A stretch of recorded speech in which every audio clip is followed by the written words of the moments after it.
join us. So here we are. It is July the 25th, 2020, and we're having a conversation about how to use current events as part of our spiritual journey, our spiritual awakening. So Jenny, what were you saying? That was just powerful.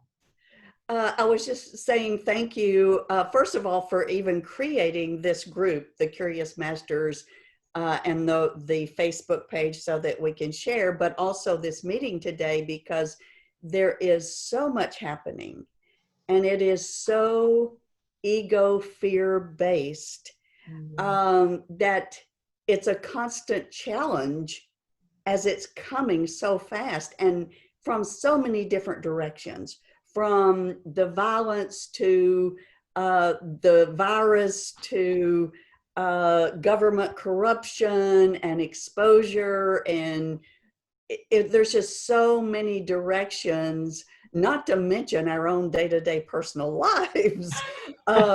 There's just so much coming from so many different directions.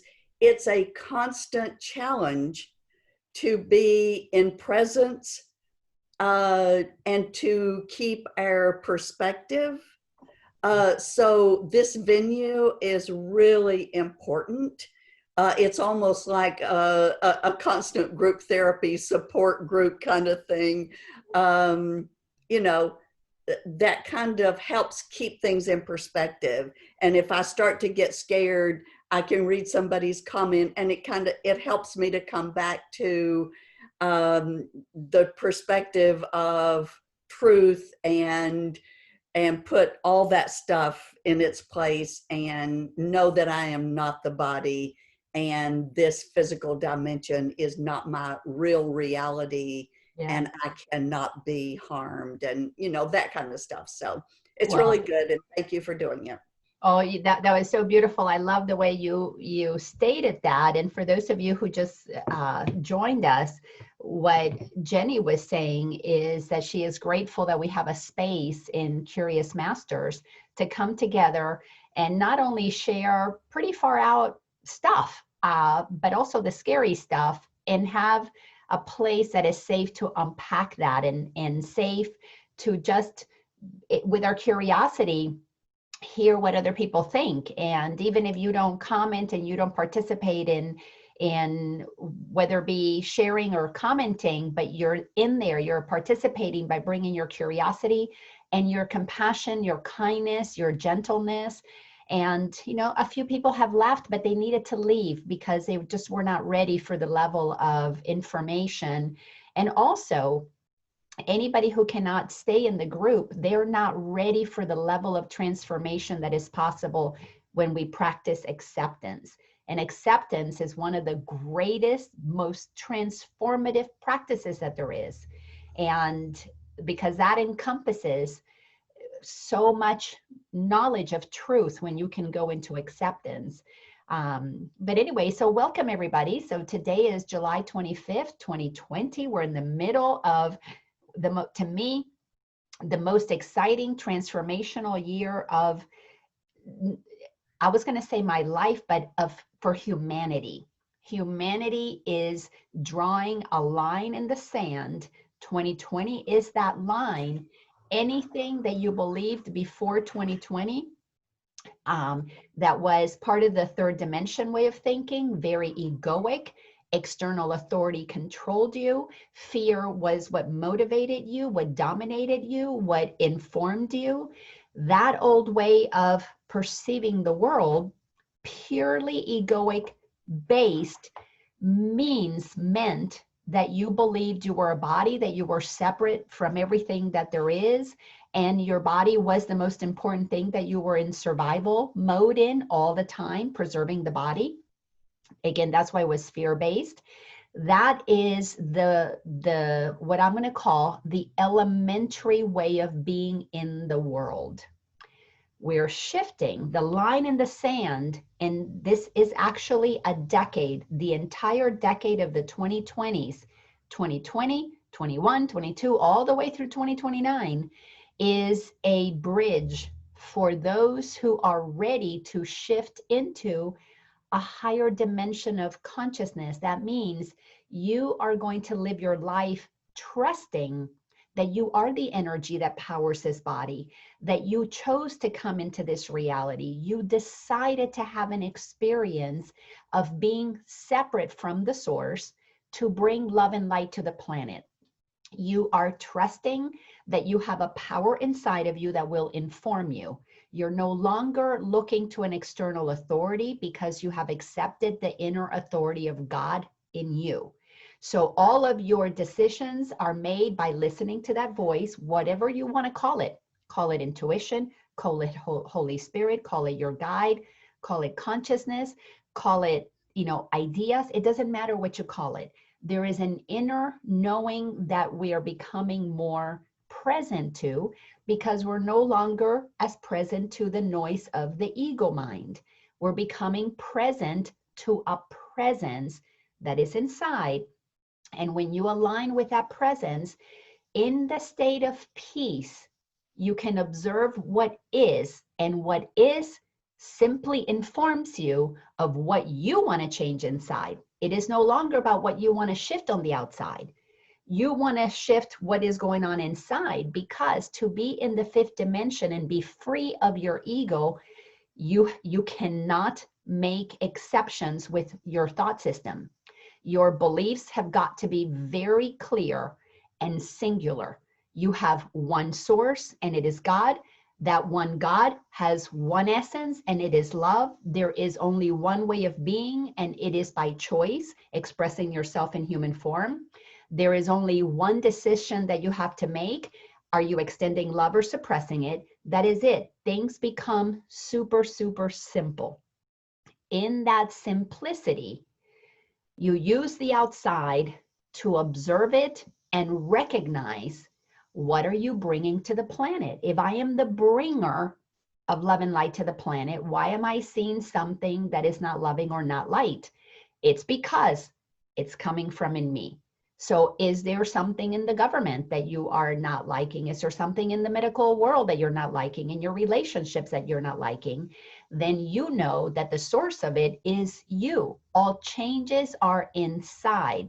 The outside will adjust to how you show up inside. It does not mean that you are not going to have relationships that end, decisions that you make to complete, jobs or shift or change. That will happen, but it will not be because that outside of you is something you don't like. It will be because you don't like what's going on inside that brought to you that. So for example, you have a relationship that is not loving. Let's say it's not trusting. Both of you are not experiencing trust. You don't look to that person to change for you to be trusting. You practice trusting that they are where they are. And if it's not to your liking, because it all becomes about frequency, if it's not to your vibrational liking, you remove yourself. You make the change for you. You walk out, you complete, you change the job. You say, honey, I love you dearly, but we're not getting along. So I am taking me out. If we can't work it out and meet at the same frequency, I cannot lower my frequency by either judging you or wanting to change you, because I recognize that you're not vibrating where I want to be. So it is a world of 100% total responsibility for how we show up. The fifth dimension of consciousness is a time of walking on the planet like the masters did. And the reason we can do that is because the masters, knowing what they knew to be true for them is the same truth that is true for us. They just embodied it, and we are learning to embody it. The fifth dimension is for those who have become curious about what it's like to become a master, are mastering being a master. And I love teaching from the Course in Miracles because it makes it super simple to understand what a master is. And a master, look, I'm getting my signal. It's 11:11. I've got a time that I schedule on my phone to remind me at 11:11 to remember how powerful I am and to send love to this planet, because a master knows what love is. And it is to free everything to be itself. So at 11:11, I remind myself in the morning and in the evening to let everything be free from my judgments. That is how I love it into freedom. But anyways, in A Course in Miracles, there are 10 characteristics of a teacher of God, one who walks the talk, one who embodies mastery. And they're very, very simple, obvious things like trusting, like honesty, like gentleness and defenselessness. But these are things that requires, if not decades, lifetimes of practice to embody them. Right now, this decade of 2020 is a decade of accelerating energy so that those who choose to embody those characteristics, what is going to happen is that everything that is unlike that is coming to the surface. That's why this group, the Curious Masters, is so that we post what is coming to the surface. What is coming up is everything that the ego believes is true. Control, fear, manipulation, cheating, lying, defensiveness, wars, abuse, all of those things have been on the planet since humans decided to experience themselves as separate, and one began to think that it was superior to another. From that moment, that idea of separation, superior and inferior, bully and victim got started, and it's been thousands of years, all of those characteristics of the ego became our reality. We accepted that that was so. I grew up hearing about corruption, and I've always accepted that's part of life. Of course, it's been happening. I grew up hearing about sexual abuse, and I accepted that that was reality and it was happening. I grew up hearing that it's okay to lie and cheat. God knows I did it plenty of times. And in my accepting of that, that has been happening. So the old world that is going to collapse, it's just a matter of how long we allow it to be a perceived reality. That's how long it's going to take for it to collapse, but it's going to collapse because that frequency is elementary and humanity is shifting to high school. We are graduating to a higher level of beingness. Instead of being informed by the ego and the outside, we're being informed by love from the inside. That's the shift. So everything that is arising for us to say, yes, I contributed to that. I am capable of that. Our egos are capable of everything an ego can do. Our soul is capable of everything a soul can do. In actually, more accurately, our ego is capable of being. Our soul is capable of being. Our egoic self is capable of being fearful, of being judgmental. Our soul is capable of being loving and forgiving. Those two things exist inside of us. Those two options are the only options that we have. We perceive the world through one lens or the other. The old world that is collapsing, we permitted all kinds of ugly things to happen. And as long as we were being distracted, and by the way, we were being distracted in two ways. One, we have been indoctrinated for thousands of years to have our minds filled with misinformation. The church did it, the government did it, the schools did it, and the world at large did it. The world of medicine, the world of, everything external did it. So we have been misinformed and we received that misinformation. The other way, because there are two ways you receive it, and then there was the acceptance of it, and we denied what we didn't like, and what we did like, we were okay with. So we participated in accepting that the government was going to take care of us because they were the authority. So we liked when they took care of us, and well, when they didn't take care of somebody else, we kind of we weren't bothered with that. Well, the new world that we're creating, we're headed. We are the pioneers of the new earth. I'm actually going to start a course called New Earth Pioneers. The new earth pioneers, we have never experienced that way of being on this planet. So that's why it's a new earth. However, the knowingness that is going to create the new earth is what we actually are, because we descended into earth from a higher dimension, which means our soul knows what the fifth dimension is about, because we had to have come through the fifth dimension to come down to the third dimension. There is no way that we are here, those of us who are awakening, that came from the bottom up. So those who are coming from the bottom up are the ones who are in total resistance of shifting, in total resistance of seeing something new. Those of us who are aware, or at least awakening to the possibility of a new earth, it's because you are remembering something that is natural inside, and you are removing what's been blocking it. You are accepting that there has to be another way of collaboration, even though it hasn't been what has been modeled for us as the norm.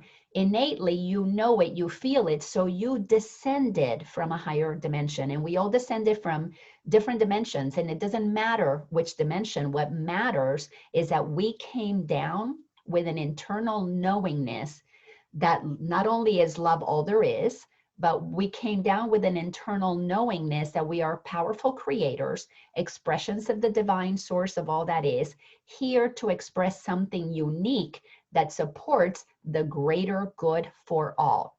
That means that you do not want to keep anything for yourself that you would not share. There are no attachments, because you want to be free to be moved by your inspiration to go wherever it is that you want to go. Like yesterday, I had a dear friend that I just met. He found me on Facebook and loved what I wrote, and we connected. I love what he is all about. And he called me yesterday to say that there is a center. I think he said it's in Virginia. I can't remember where.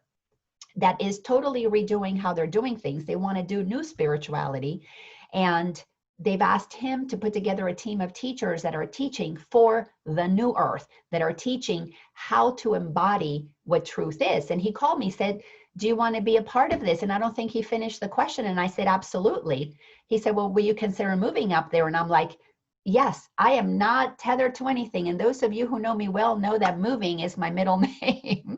That has just been part of my journey over the last 5 years, is to be untethered so that I can go where God needs me to show up at, because I know that Laina does not belong to Laina.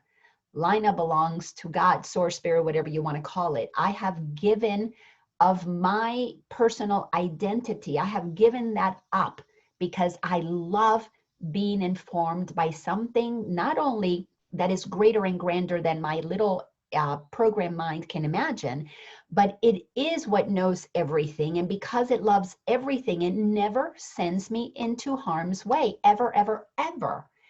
It sends me to places where I get to share what has freed me. Who wouldn't want that?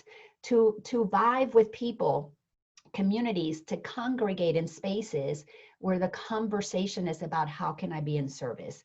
So this decade, the 2020 decade, is for us to see everything that is blocking us from being able to be our authentic self. Again, the Course in Miracles calls it a teacher of God. That simply means, when you understand that God is love, is a teacher of love. Simple. To be able to move into the fifth dimension, you cannot have any issues with the word God, because the word God is a made-up word, like Laina is a made-up name. It has absolutely no value. What has value is the essence that is behind the word. So we're creating a relationship with what is behind the labels, what is behind the label Laina, what is behind the label Jenny or Natalia or Angela or Bob. What is behind that label is grand beyond your wildest imagination. I cannot even possibly imagine all that there is. I get glimpses of it. I get taken to feel it. But my human mind is by design limited. And it is limited so that I can have the experience of being a human. If I remembered that I am infinite, I would not be on planet Earth. There would be zero need for me to be on the planet if I knew myself as infinite. So coming to the planet is a choice to experience limitation. but not to believe that that's all you are, but to bring a limited amount of the love that you are. Why? Because with 8 billion people on the planet, each of us bringing a limited amount, that's plenty of love. That's sufficient to really allow this planet to be absolutely amazing for all of us. So we bring a limited amount of who we are for one reason and one reason only: to experience the joy of letting that move through you, to feel what it feels like for love to extend. When we're operating at the higher frequencies, at the higher dimensions where we don't have a body anymore, you don't feel love moving through you. You are love. There is no doubt. There is absolutely zero doubt of what you are, so you don't feel love moving through you. Coming to Earth is a grand adventure. It requires the most courageous of souls who come in and become dense and condense themselves into a very tiny possibility of who they are. And we come in knowing that when we condense ourselves, we will have to rely on other people to tell us who we are, because we will have forgotten. That's what falling asleep is all about.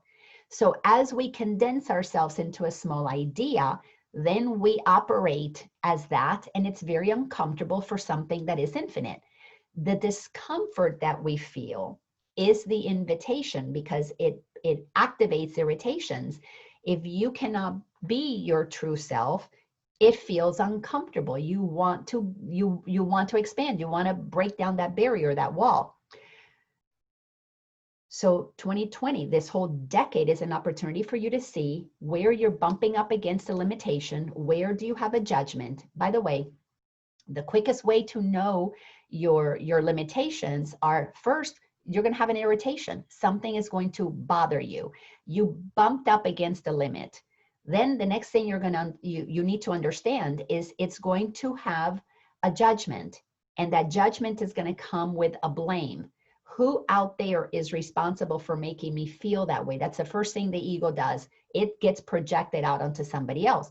You get irritated. Notice who you're blaming. What are you judging about that thing? What is right? What is wrong? What are you deciding about that thing out there? Those are the ways that we are going to be informed, because that irritation shows you the projection of where you are not owning your power to shift how you want the world to be. As long as we point outside, outside has power. As long as you come inside, clean it up in here and say, oh, that was just part of my journey. I got trained. I learned that from mom. I learned that from dad. I learned that from the church, from the government, from the teacher, the preacher. I learned it from somebody else. It is time for me to unlearn that. Let it go.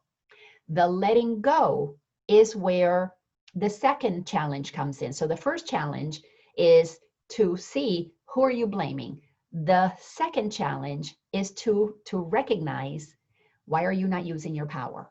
If you have boiled it down, and by this, if you're in this conversation, you already know that you create your own reality. You may just not be really, I'm going to say, consistent at staying in that space. Listen, it's taken me decades, and there's still times, it's very few now, but there are times that my inconsistency shows up.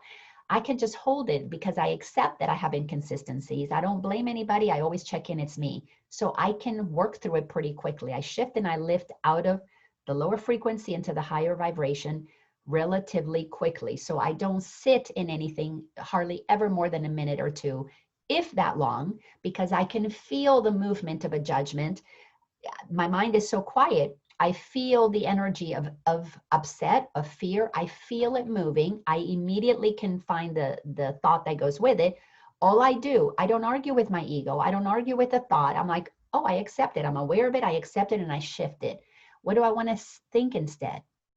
And that is where our power is.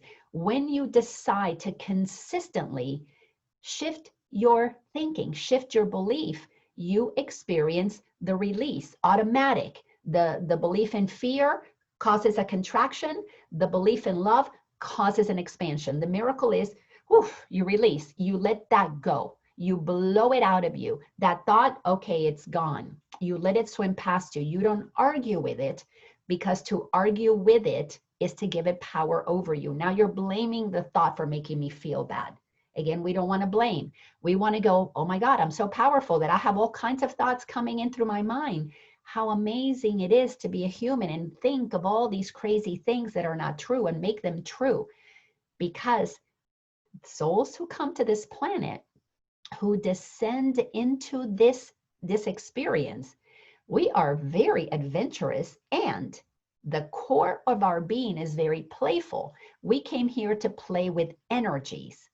But when we don't remember that we're just playing with energies, like we were playing with mud and creating mud pies and pretending to eat them, if we don't get back into becoming like a little child, we cannot enter the kingdom of heaven. And the kingdom of heaven, to enter the kingdom of heaven is the same thing as exiting the hell of the ego. It's the same thing. It's just a shift in perception. Get playful. Where we're headed after the 2020 bridge, starting, well, it's really going to start in 2025. For those of us who decide to use 2020 to really activate our shifts, around 2025, we're going to begin to notice drastic experiences in ourselves, to not only hold the experience of love, but to be able to send out, like, it's almost as if you're going to be able to recognize yourself as a powerful, I'm going to use the word sun, S-U-N, sending out rays of love. You, after 2025, will sense an incredible amount of power in you that you cannot hold it. By then you will know, I can't hold it. It's for me to send it out. This is what so many of the monks or the seers, the teachers, the gurus have been doing for a very long time. But 2025, millions of us will be able to do that, because by 2025, you should be in a place that nothing outside of you scares you anymore, that you should be done with that. And you will know that you're the bringer of love and light, and you're just going to send it out. But that last 5 years in the decade of 2020 is the last 5 years for the rest of humanity to decide, are they going to accept total and complete responsibility for their thoughts, create their reality, or they're not? There is going to be a split. The visions that come to me is that here on planet Earth, we are literally going to be splitting how we interact with people. There will be schools for those who want to teach the child to express themselves. There's going to be schools that want to tell the child who they are. So the old schools will remain, an old way of schooling. A new system is going to be growing up, going to be arising. The governments are going to be shifting. There's going to be towns that are going to become very obvious. We're already watching it in the news. States that are, whether they're liberal or very restrictive, or very permissive, we're seeing that leaders behave one way or another.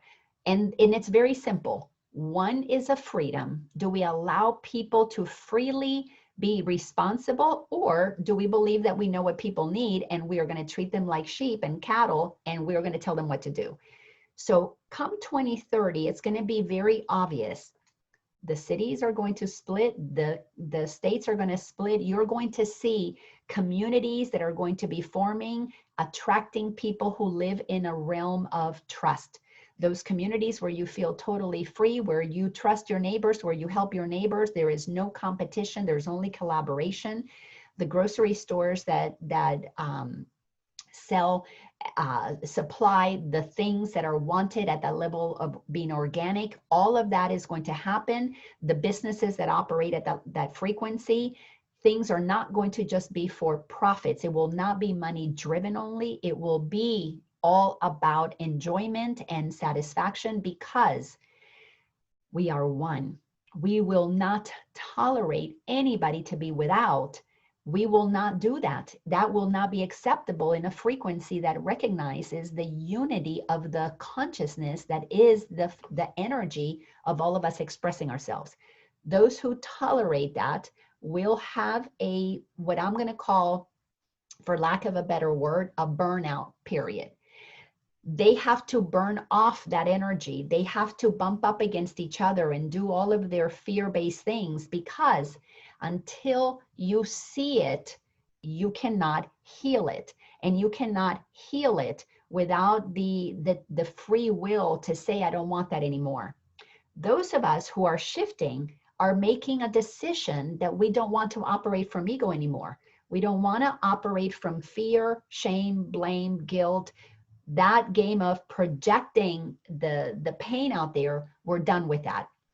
We want to operate in oneness and collaboration and cooperation, because one of the first, the foundational characteristic of one who walks on this planet as a master is trust. If you trust that you are the creator of your reality and you want to eat, food's going to show up. If you trust that you're the creator of your reality and you want to have enough to go buy whatever you want to buy, you trust that it will show up because you are the one who's going to put it in your presence. So there is absolutely complete certainty of what you're capable of. So that is where we are going to be creating what the Course in Miracles calls a happy dream. We're still going to experience ourselves as separate. So in essence, we're still dreaming in separation, but it will be for the purpose of co-creation. The old world that is going to burn off, in essence, is going to be living in their own man-made hell, ego-made hell, which is where we've all been living. Now we know that we don't want to be there anymore. So we have the awareness and the contrast to shift. But those who want to continue to be righteous and blaming, those numbers are going to get smaller and smaller and smaller. And the reason those numbers will get smaller and smaller and smaller is because people are going to be coming out of that. When you get a whiff of the ability to choose your own reality, you don't choose to stay in misery. And because this planet will have so much light on it, those who are born into that level of insanity are going to feel the vibration of those who are free, because it's going to be obvious. We're going to see very clearly what is operating in freedom and what is not. And let me just say this, in that new earth, those who are operating in freedom are not going to have fences or security systems to protect themselves from those who are not, because the vibration will not be possible, will not be enjoyable for anybody to enter it. This is why I was saying, when you recognize that you're the bringer of love and light, you extend it. So all protection comes from the inside, and it is a protection that allows everything to be what it is, because you don't fear it. When you don't fear it, it doesn't come into your experience. That is what we have to understand about why we want to align with the truth of who we are. That we are the presence of a creative source that brings into your experience only the good, the beautiful, the holy, because it is what you are. So we will be practicing, activating an experience of feeling exactly what we know to be truth about ourselves. And when you know it to be true about yourself, and you're in a community of people who know that to be true about themselves, what could ever enter that could harm it? So something that we have to understand is low frequencies cannot enter high spaces. High frequency can enter low spaces. You can take a flashlight into a very dark cave, but you cannot take the darkness of a cave outside and make the outside dark. It's not possible. So you have to be really clear that the light that you are, that shines away anything that is dark, is going to emanate from within you. That's why fear is not possible. That's why I don't really have any fears. Fearful thoughts, yes, they show up in my mind, but I am not afraid that anything outside of me can hurt me. I'm not even afraid that my thoughts can hurt me, because they can't. So let's open up this conversation for any thoughts or questions or comments, because I want you to leave here today feeling like you are more empowered to deal with what is out there, because you are the power that is taking the light out there to begin to shine away the dysfunction. And one of the things that I know so many are experiencing is and let's start with this conversation. So if anybody's experiencing this, please, let's talk about it. I will do any coaching if that feels appropriate and you're open to it, because for me, it is very simple. It all comes down to what you're believing. All the work is in the thought. So I'll just offer another way for you to look at things, to have an experience of a shift inside.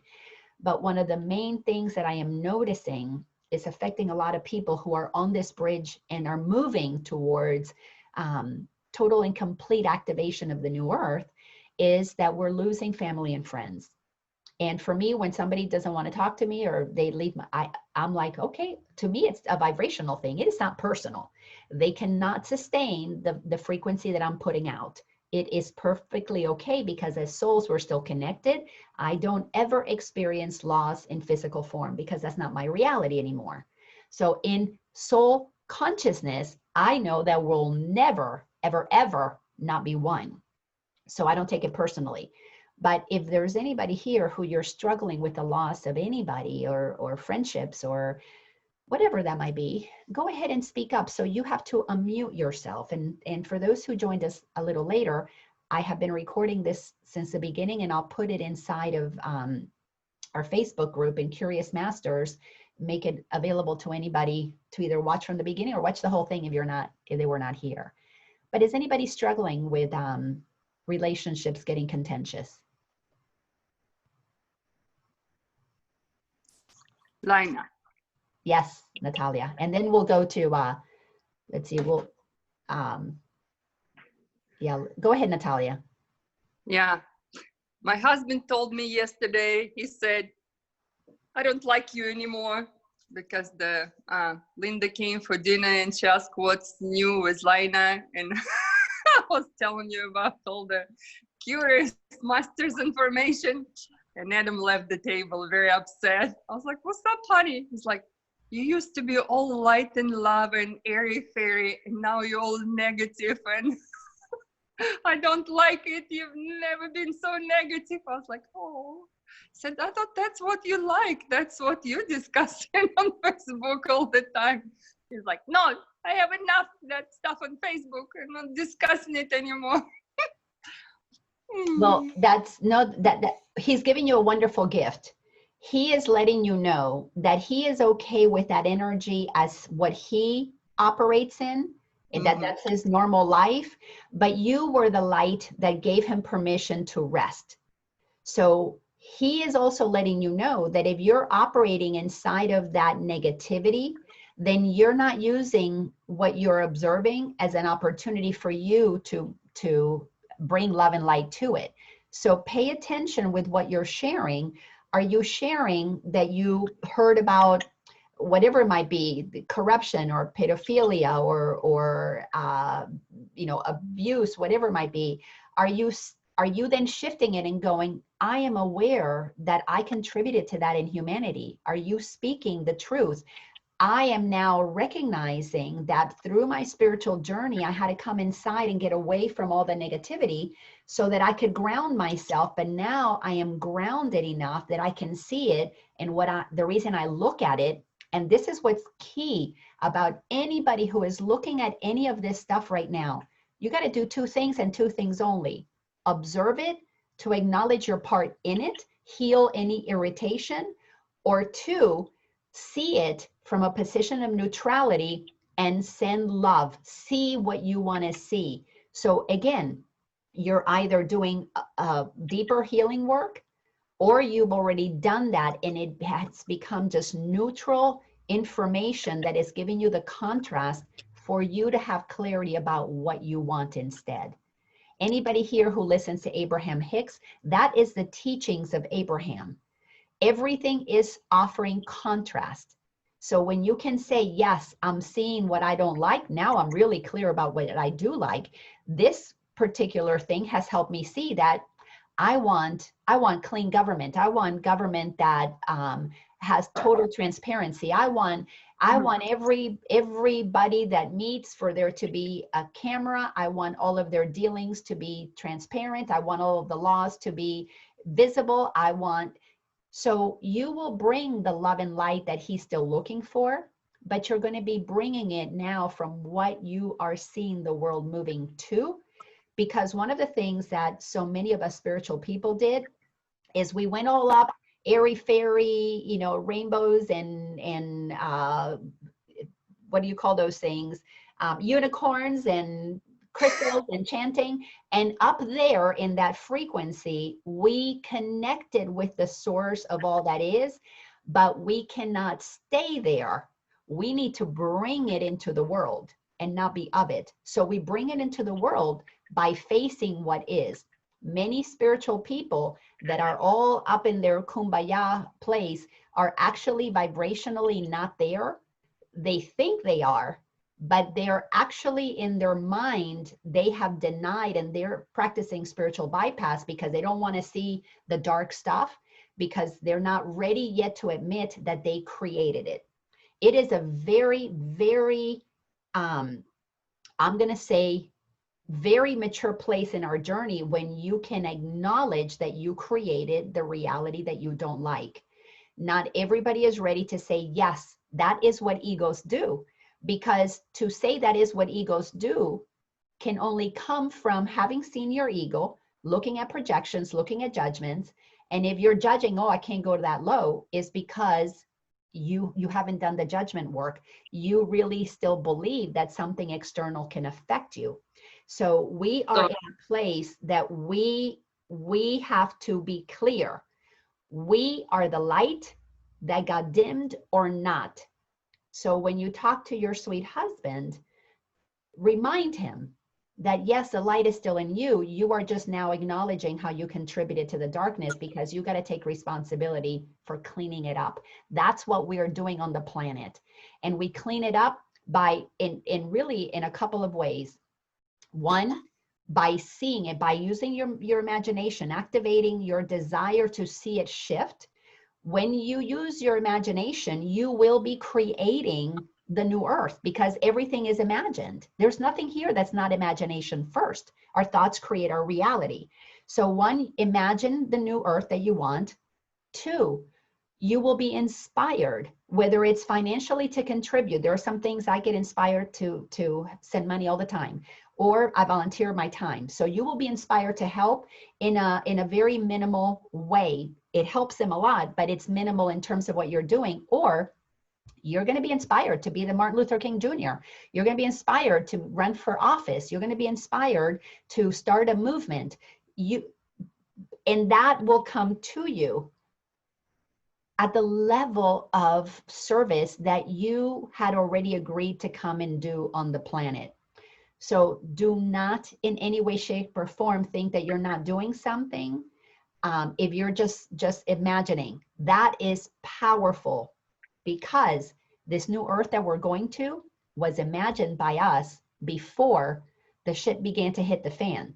So all of the craziness started during 1986 or 88, the harmonic convergence, because we had already imagined that we wanted a new earth. And it is coming into fruition as more and more of us are doing the work to move down that bridge, to leave the ego and embody our soul. But you've got to be in the world, but not of it. So thanks for sharing that, Natalia. I hope this helps in any way. So it's kind of like Ho'oponopono. You see it and you feel all it, and you allow to feel your feelings, and then let it pass, and then send it love, accept it. Yes, love. Because you have to acknowledge. Mm-hmm. One of the ways that we accept how powerful we are is you acknowledge that you contributed to the creation of that.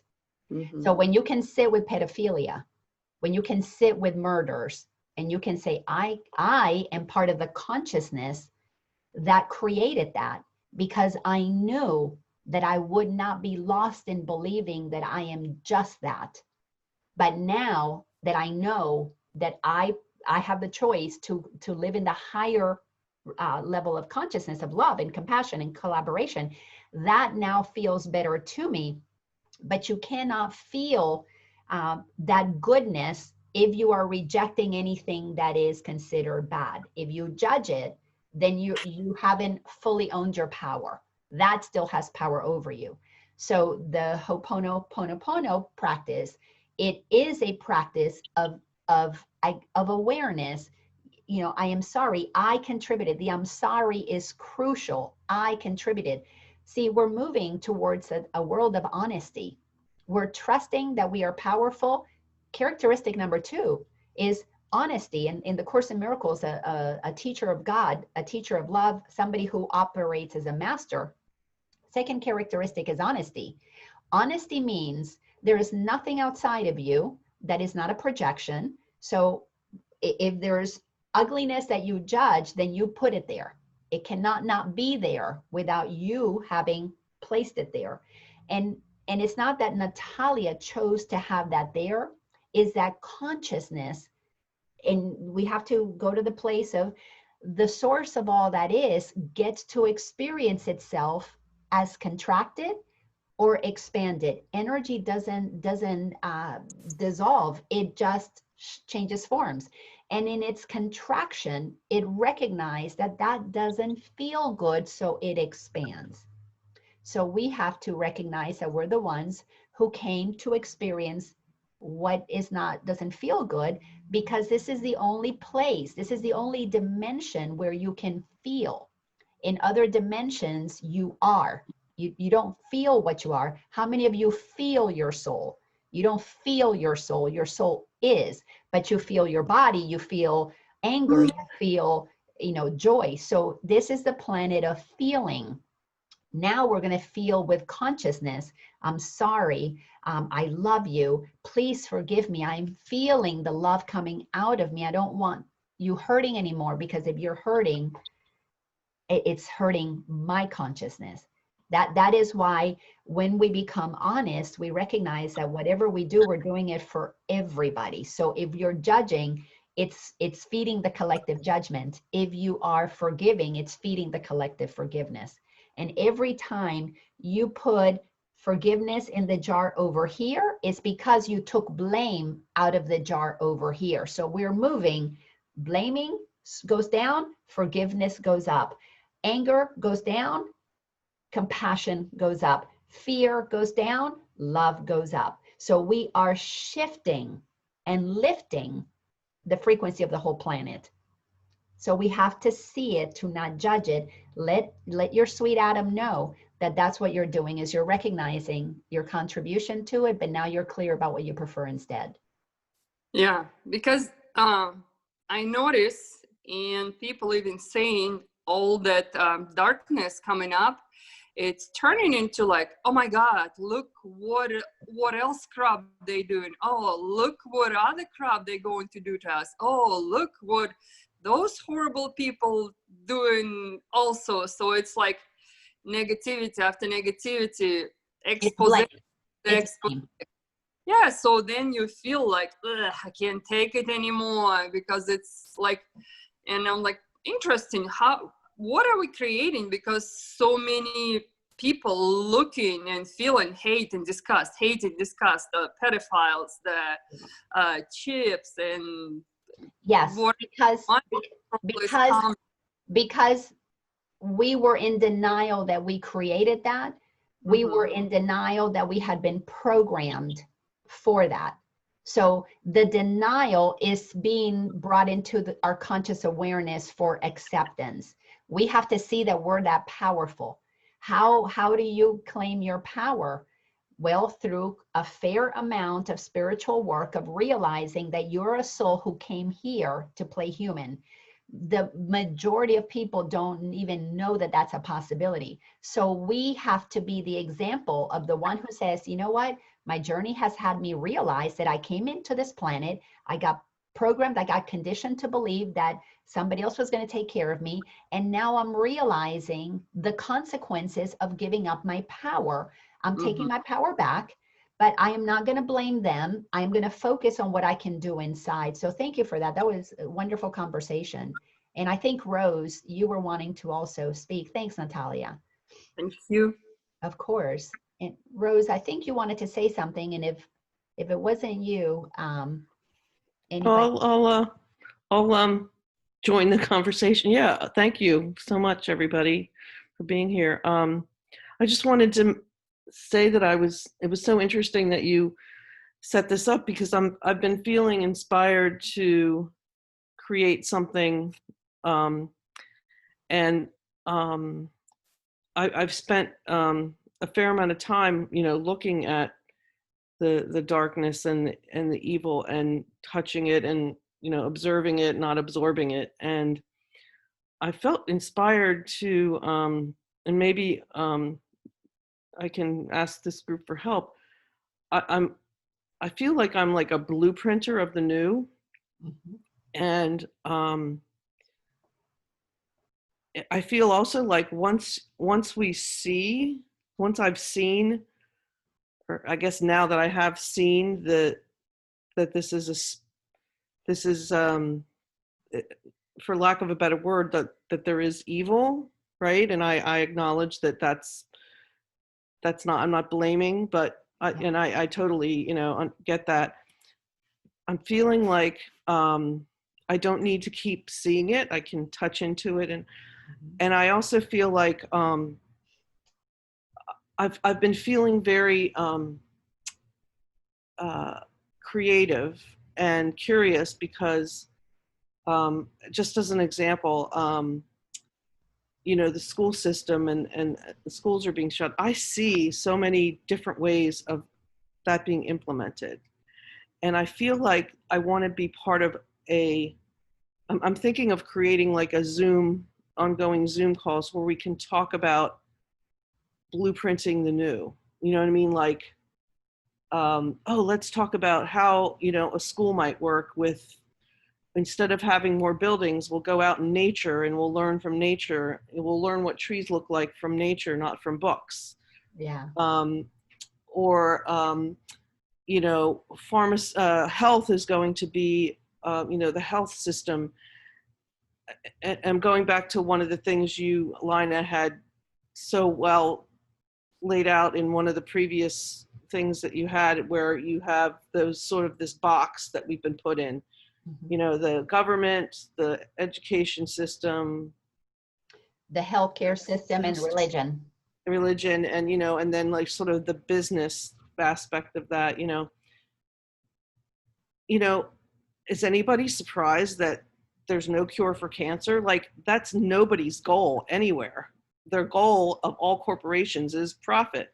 Yeah. And they go and I have an MBA. I've been trained and indoctrinated into that whole thing. And I knew like there were aspects that it was so important for me to know that. It was so important for me to be in that system. Like, I can see now, how this has all been orchestrated in my life. And yet, who cares about profit? Let's just cure, these diseases and open source. Why do we have to patent something that's helping people, and so that one company can make money? And I can see why that has perpetuated now that I've seen the who controls it and so forth. So anyway, I'm ready to kind of go into ideas and putting those ideas out, even if we're not, in one of those systems, the healthcare system. I love to have heartstorming with people who are ready to, talk about, what do you think about schools? How could this be? And even if we just say it in words and put it out there, that's just, even right now, this is part of my process, because this is what I wanted to be able to say. Yeah. That we can create the blueprint. And that's, like you said earlier, having created those ideas is what starts, something becoming manifest. It starts the activation. Imagination starts the activation. Right. And that's where I am. And so I guess I've done what I've wanted to do, and whatever comes to me next will come to me next. But I just wanted to share that with this group, because I feel, ready for that. I feel ready for not kind of, playing in the mud of the evil. I'm ready to, have fun and build some fun things. I love So anyway. Yeah, Rose, what I love about that is a couple of things, and it's wonderful because we're all in different levels on this journey. So there'll be people here who are definitely are either a step ahead of you or a step below you, and so this is a perfect thing to share. And it's just kind of where I see my yeah, how I take this in, I very much admire the way you are able to put all this stuff out there. I don't have the same, skills and personality and background. It's not even a level. It's sort of like, how is my self part of this? It's like, what is it that makes me just feel good and feel like I'm being myself? And powerful. And that's where, I'm stepping forward on, and it is really nice to have a community. But anyway, I'm sorry I interrupted you. No, perfectly okay. So what is so beautiful about this is that you have come to the place where you have done the research to see all of that ugliness out there, what we can call evil. Now I understand why in the Bible it's called evil. Right. Because all it is every one of us is light, and we have to think of ourselves as our mind is the dimmer switch. And when your thinking turns down into darkness, you can go pretty dark. So evil is how dark can you go. And in that darkness is secret. Nobody can see what you're doing. But there's always that electricity is always inside of that dimmer. The light is always there. You just can't really see it.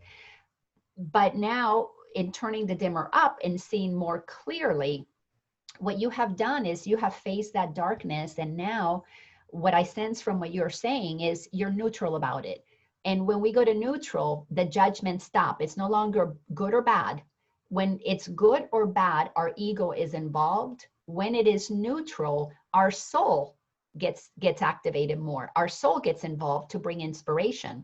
But all of us are going to have to see the darkness and accept it as part of the human condition and be neutral about it, because only those in neutral have cleared up their irritations, have cleared up their projections. So it makes perfect sense. Now you can speak to what you want to create, right, with a neutral, when you talk about what's not working, because you're going to be in many ways attracting people at a higher frequency, but you're also going to attract people who are below that your frequency, who know that they want to change, but they can't imagine like you can. And when you speak to, listen, the old system did this, that, they'll then understand. And you can say, that didn't work, now we're going to do it this way. So for those who are coming up, we need to still be able to speak their language. And to speak their language in neutral, you know what, the cures for cancer, they were not going to find a cure because of profits. When you can say that in neutral, that is very powerful, because it's going to allow somebody to shift their perspective about it in your peaceful, neutral state. Every one of us, wherever we are, those directly below us that are ready to shift can only shift in our peaceful presence. Because how many of us have expanded our consciousness in the middle of an angry teacher? It doesn't happen. We expand our consciousness in the presence of a teacher who embodied a way of explaining things that made sense, but it was peaceful. It felt good. It's an invitation into expansion. So bless you. Yes, see what you see from any postings in any group that has to do with what is. Frankly, I didn't create this group because I needed to see that because I had anything to heal about all this stuff. I created the group because it was started with group people from one of my classes, my mastery class, that I wanted them to see it and have a safe space to begin to neutralize not only their perceptions about things, but also to expand how much evil there is in the world. Because when you go on a spiritual journey, you kind of enter into a bubble, and you have to. You have to enter into a bubble, but we're supposed to be in the world, but not of it. We got to come down from the mountain. We got to get off that spiritual pedestal and it's boots on the ground. We have to put love into action. You cannot be putting love into action with denial of what is. So thank you for honoring that inspiration. And you and millions of people are being activated to create the new. And actually, there's a lot of the new that's already in motion.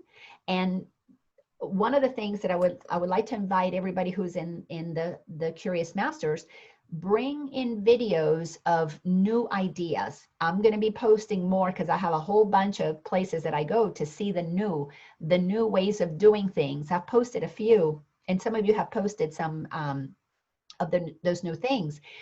But we're moving in the direction of operating from a higher level of consciousness because it's already on the planet. Yeah. The scientists who are operating at a higher vibration of free energy, the farmers who are operating at a higher frequency of truly allowing the soil to regenerate, it's already happening. The companies that are conscious, it's already happening. There's actually an organization for conscious companies called, I think it's called B Corp, and you can join. There is a what do you call those things? Conferences that are conscious business, conscious economy, conscious finances. All of that is already there. But we are not shown that in the mainstream media because the mainstream media is focused on keeping people stuck in the old paradigm because they need sick people to buy the medicine that keeps them in that profit-making state. So we have got to pull out of that, supporting that system. And most of us, it happens naturally, and begin to give energy towards what we want to create. But it does start with imagination, that idea. Like a little kid, idea first, and then, and let me say this, please use this group that when you get an idea, bring it to the group and ask us to blow onto the spark that came to you so that we can activate that fire and give that spark, turn it into a massive flame, because we are the bringers of that energy when we're giving it away. So thank you so much, Rose. Oh, thank you, Laina. Yeah.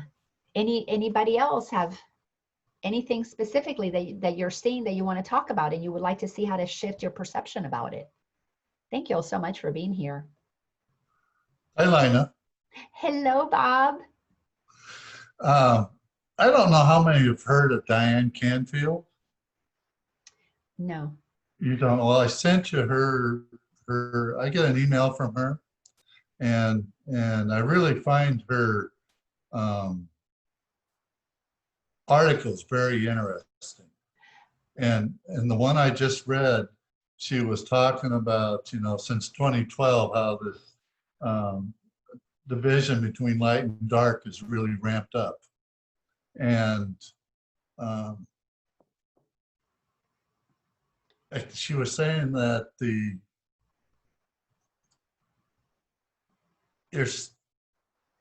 people are going to see this between friends and family members. And she said that we need to start anchoring the light more in us. Yeah. And do that, because the split that's going to take place. Yeah. We got to be prepared for it. Yeah. So I just wanted to say that I'll put her info on Curious Masters and stuff so people can look at it. But I really recommend people get in and read her articles, because they're really quite interesting. And Yeah. I know when I was reading it today, I was seeing so much, it just brought to light the darkness that I was letting kind of creep in. Yeah. And it just kind of showed me that we need to be so much more conscious and protective of ourselves now, because that darkness they don't want to see us succeed. No. And you're seeing it so much more now in the news and whatever, that, we have to really start anchoring that light in ourselves for the split. Thank you Don't for wanna saying make- that. Yeah, definitely put that link in the group. I saw you had sent me an email, but I had not had time to open it because I saw it right when I was setting up. Let's talk about that. A couple of things that you said. So the split is going to happen between family, between friends. I'm already seeing it in a couple different spiritual communities that I'm in. In spiritual communities, there's a division taking place. It's happening in even in the political parties. There are the Republicans that are moving into the belief where we go all very loving, very conscious, and then there's the Republicans that are the alt-right, the we're going to fight, so it's happening there. You can see it in the liberal side. Those who really want the greater good for all, they really want a healthy planet, clean planet. And then there's the ones who just want to sock it to Trump. So it's happening on that side. So everything is going to begin to split. And because that split is going to eventually be physically split. We're going to see it happening.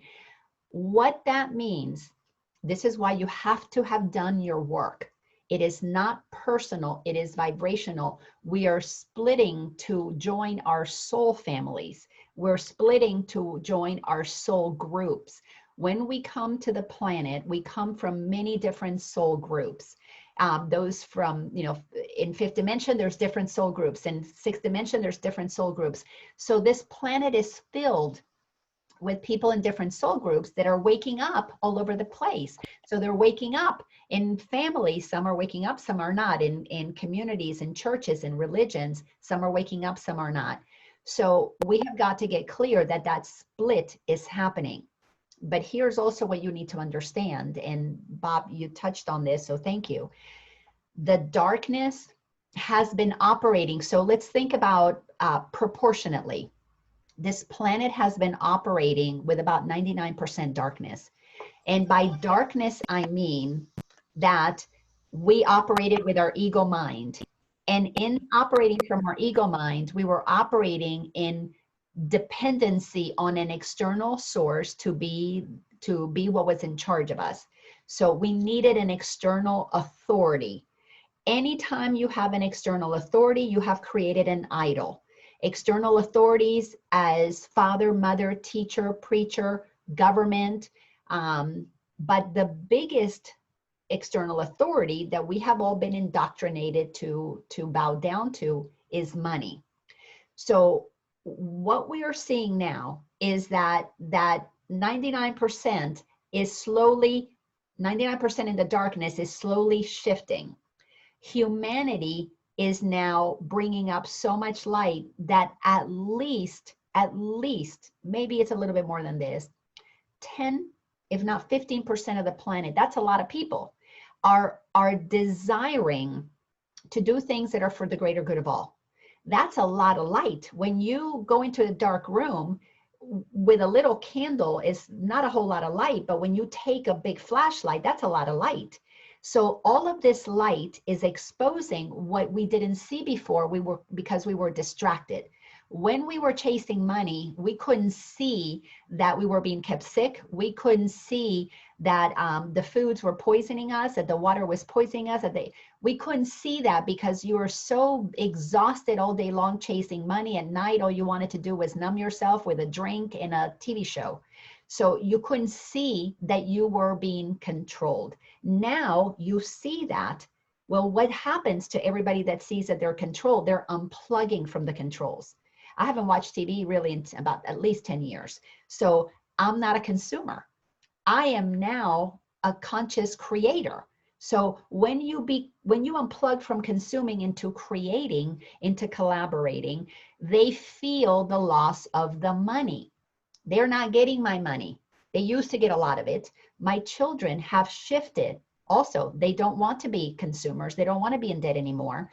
They've seen what their dad and I went through to pull out of the matrix. So lots of people, every one of us here, I bet the majority of us are not shopping for crap anymore. So when you pull out of that, their biggest god, the god of money, begins to collapse. So what is happening is that the things that they could do in the darkness to make a lot of money, and the bulk of the money was done through primarily three ways. Well, four. The fourth way was through the manipulation of money, through keeping people in debt. That's how they made a lot of money. So keeping us on the hamster wheel, feeding them money. And that gave them a lot, and they've siphoned just about all the money that they could by crashing markets, crashing housing market. There's hardly any money left in pensions, hardly any money left in Social Security. All that has been siphoned away. So the next way that they make money is wars. Well, guess what is something that Trump is not doing? He has not started a single war, so they're not making money from wars. And that military industrial complex that President Eisenhower warned us about in the early 60s, it's not making their money that way. The third way that they make their money is through drugs. Well, when we start pulling out of Afghanistan and we don't have access to the poppy fields, and opioids are not a source of money, and the Trump administration has made it really easy to sue the pharmaceutical manufacturers and going after people who, through legal drugs, got people hooked on drugs that created a codependency that we now understand manufactured. Suing doctors, it's becoming now, we're going to see a lot more of that. People who sold their souls, doctors who sold their souls for more money, for positions, for whatever. So the war on drug is absolutely real now. Before it was just they said it, but now when you start putting a wall between us and Mexico, where so much of that drugs come in, well, that is going to dampen that market. And now there is a massive initiative to go after these criminals. They're going to actually be sentenced. Criminals are now going to be sentenced, and people who had a little bit of pot are going to be released. So we're shifting what we're actually going after. The fourth way and biggest way that the money is being made is through human trafficking, through slave trades. That is going to be shifting. People are waking up to that. So you can no longer be operating at the level of bombing a country to debilitate, to make money off of the collapse of their economy. So now they're depending on us for more money. So that's going down. You're not making money off of the equipment for the military or the cost of the military. That's going down. And you're not importing drugs from that country. That's going down. What's left? They're people. You go after, let's say, Syria, and you demolish Syria. You kill all these men. You have all these women with babies. What happens? Well, there's a lot of people that you can sell into the human trafficking market. That's a lot of people that you can enslave in production of low income factories. That is a lot of children and women whose organs you can sell. So the big money supply now is on people, and none of that is because they want it. This is against their will. So right now, those who have been controlling the masses with consumerism and wars and drugs are fighting for their survival.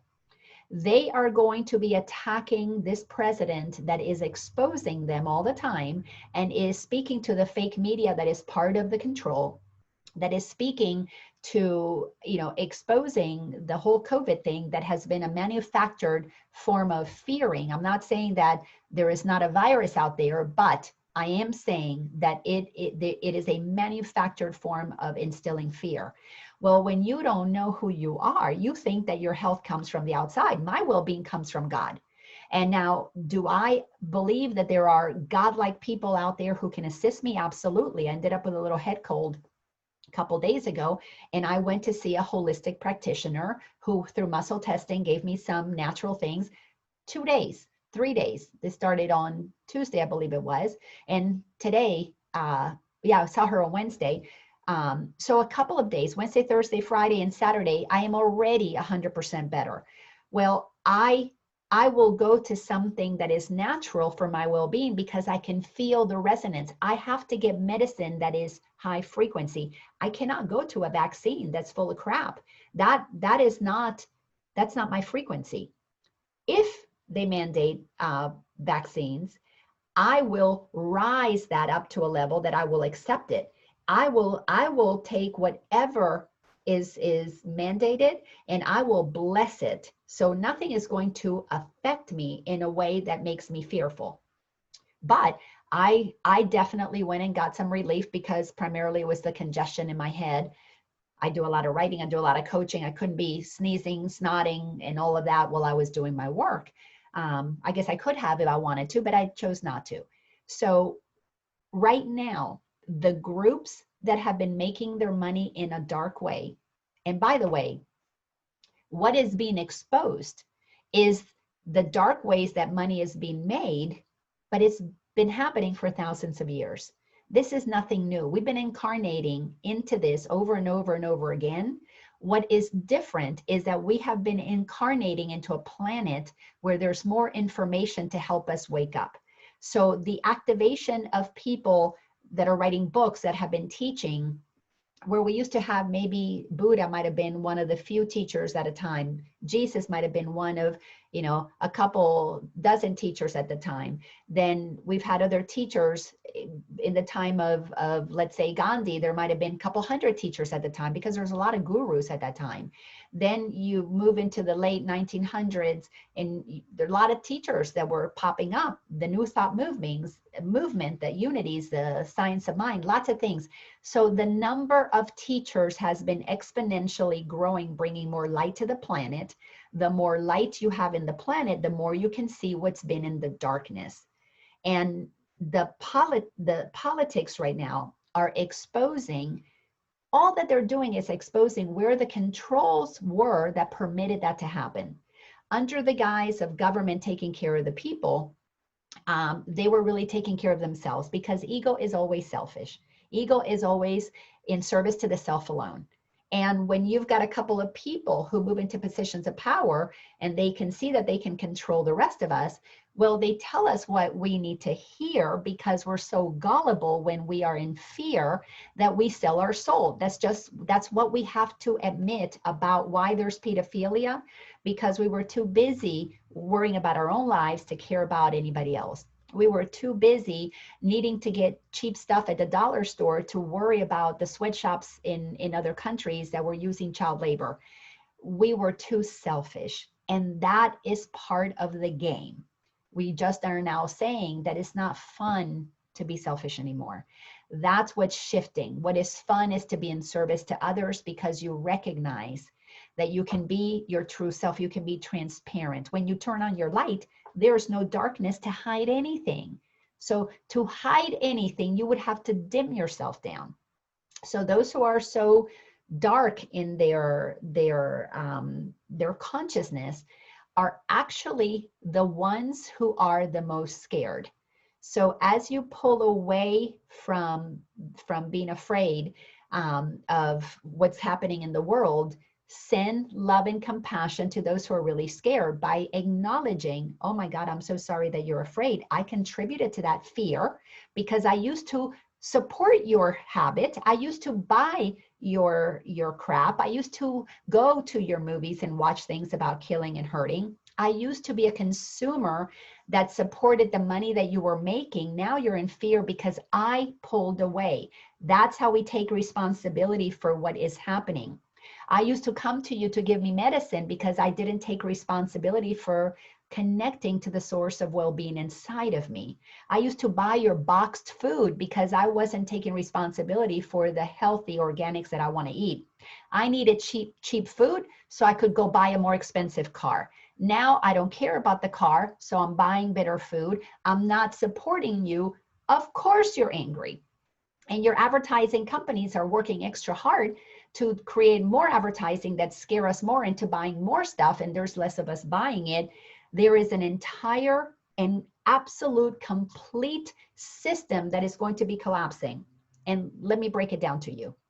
There are those that we are just now beginning to hear of, the Rothschilds, the Soroses, those super uber rich people, that their money, if you think Jeff Bezos is rich, you don't even know what the Rothschilds have.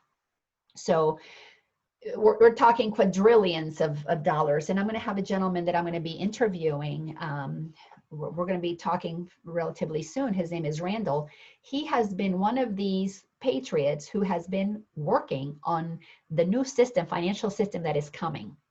And I watched him on a video, and I reached out to him, and he was gracious enough to allow me to talk to him. So these people who understand the money system understand how much money these people that we're just now beginning to be familiar with, well, that is all money from humanity that has been siphoned up. So you've got those supposedly 12 families that have been controlling the world for millennia. And then underneath that, they have the politicians, lots of politicians around the world that can make that happen, paid for by them to create the rules, laws, and regulations that take place. Then below those top tier politicians, you've got the local politicians, you've got the governors, the mayors. To make sure that all of that gets implemented, you have the corporations that are paying these governors, these government to pass the laws that are good for them. Then below that, you've got the courts that enforce the protection. So you've got judges that are in place. Underneath that, you've got the attorneys that get bought out. Underneath the attorneys, you've got the police system. You've got the head of police. You've got the local police person. These are people who are all being bribed all the way up. Underneath that, you've got all of the systems, organizations that you think might be nonprofits that are helpful, like orphanages for children or child service protection services. All of them across the world are easily influenced with money, are easily influenced if they are caught doing something illegal. Primarily, it starts off with money. Once they sell themselves and now there's evidence, there's blackmail. So you have a system from the very top down. And of course, you've got the TV people, you've got the advertisers, so many that are participating in selling us a lie that keeps us stuck in a slavery system that they're not going to stop. They do not want to stop until they have total and complete control of humanity, which is a stupid thing, because if they totally control us and they keep us barely getting anything, kill off most of us, how are they going to keep getting money? Well, it's because the game has changed from making money just to pure control over other humans, to debilitate the ability of a human to find their light, because they get fed with our lack of light. Power over our light is what satisfies those who become really, really dark. So we have to understand that we contributed to the system that we're unplugging from. Their fear is because we're finding our faith. We need to forgive them, for they know not what they're doing to themselves. Clearly, they're in the dark. But we need to forgive ourselves, for we did not know that we were plugged into a system that has created the countless suffering of so many humans. I contributed. I know I did. I needed to buy a lot of crap, and I wanted it cheap, and I didn't care where it came from. It wasn't in the television. It wasn't in the movies. I wasn't programmed to care about anything that was outside of my area. When I was little, yes, my mom used to tell me, eat all your food because the poor little Indians are dying, the poor little Chinese are dying. But I never had the media make it really clear to me how I was contributing to the pain and suffering around the planet. That has come to me through finding my own healing and being open enough to begin to search, how can this be happening? But it's because I understand the ego. I am neutral because I understand that the ego will go dark. And what turns up the light? A decision to no longer give your ego power. So we don't have to battle the ego. We need to turn on the light. We don't need to fight what is not working, we need to have faith in what does work. We need to have faith in what is eternal. At the end of the day, these bodies don't matter. What matters is how much light do we allow to flow through these bodies. That is really what is going to change the planet. So let me take any comments from anybody else. Thank you, Bob, for bringing that up. And I look forward to seeing whatever your friend has said, shared.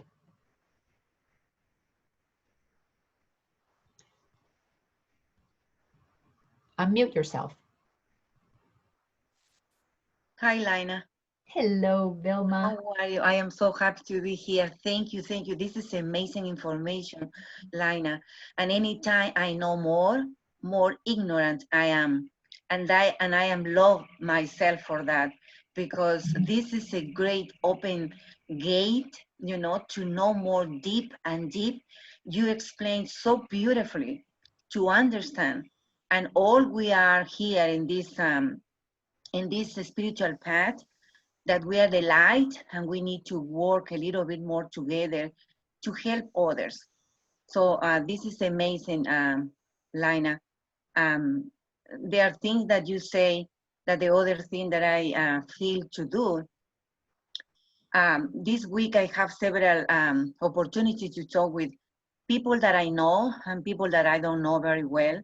But for some reason, like you say, that last time, when the student is ready, the master, you know, show up. But anyway, I have the opportunity to talk about love, you know. I know that the most of us, the human, nobody teach us to love ourselves, because since we are small, little, we have this program for our parents, our teachers, everywhere. So for me, I have this inspiration to talk about love, to make not a program, to make a circle love, you know, to talk. I talk with my friends, and I am prepared something, because I can feel that, to not to teach, because the love is there for everybody. The love is there. This is our essence, you know, like Course of Miracles say, that we are that love.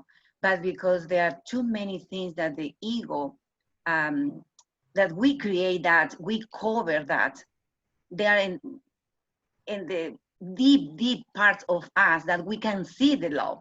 Yeah. But I think this is a great opportunity for me to spread my love, to expand, and to talk about that, my personal experience. And I think that's so beautiful, and I am prepared to do that, because I have that feeling. You know, I have opportunity to talk with my friend. In the conversation, she says something about that. And I asked her, with all due respect, can I tell you something, you know? And she said yes, you know, because she was a little upset about all these situations around the world. And I told her that, do you think you love yourself?